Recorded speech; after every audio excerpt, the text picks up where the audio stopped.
Okay, in this short module, we're going to look at 2D convolution. So in 2D convolution, we basically, before we get to convolution, we recall that the general form for superposition for 2D was like this, in which case the impulse responses could be a function of zeta and eta, and so the impulse response could change depending on the location of the impulse of the delta functions. And then here are the weights of the input function of interest. Now the impulse response for a linear shift invariant system is going to have this form, where we're simply going to have shifted versions of the impulse response. And so this has the same form as the 1D convolution, except now we have these two variables and another integral sign. And typically we can denote the 2D convolution with two asterisks, although if it's clear that it's 2D convolution, and typically it's clear because we have two variables in these functions, then we can also just sometimes write the 2D convolution as follows, where it's sort of understood that this represents 2D convolution. But if we want to be really precise, then we'll use this notation here. So in general, 2D convolution, because it has two integral signs, requires a lot more computation. So we'll stick primarily to the easy ones to do, which are a convolution with a delta function. For the more complicated convolutions, we'll typically use MATLAB to do them. So here's an example where I have g of x is a 2D function where it's a delta function. This is delta of xy and plus delta x plus 1/2 y. Okay,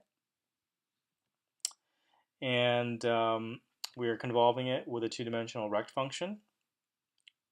So this goes from -1/2 to half in this dimension and also here, and it has value 1 here and then 0 out here.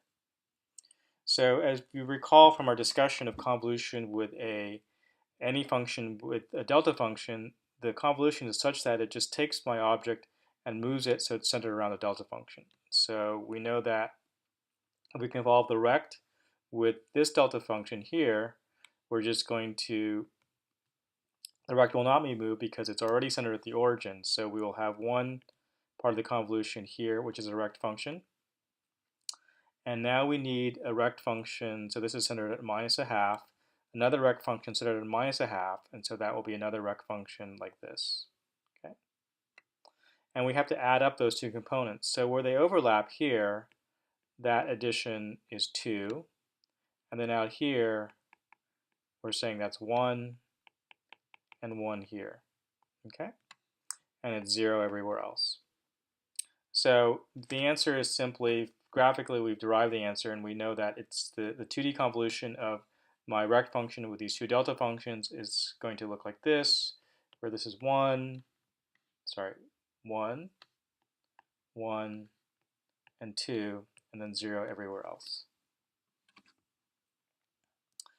Now in general, as we said before, 2D convolution is very useful, but to do it by hand is a lot of work. And so let's just walk through these examples to give you, these are things that we did in MATLAB, but it's useful to have a intuitive understanding of what the MATLAB is doing. So here we have our object is a cross, and these are our impulse responses, h of x, y, and you notice that this one is a little narrower than this one, so this would be cause more blurring than the top one.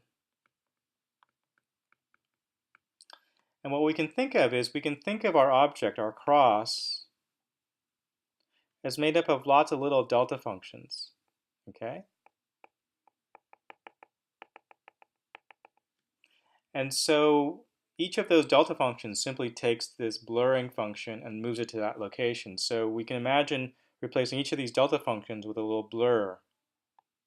Okay?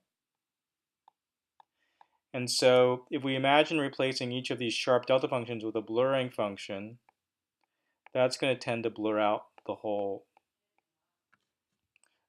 cross. And so that's exactly what we end up with here. When the blurring function is really narrow, we end up with a little bit of blurring of the original cross.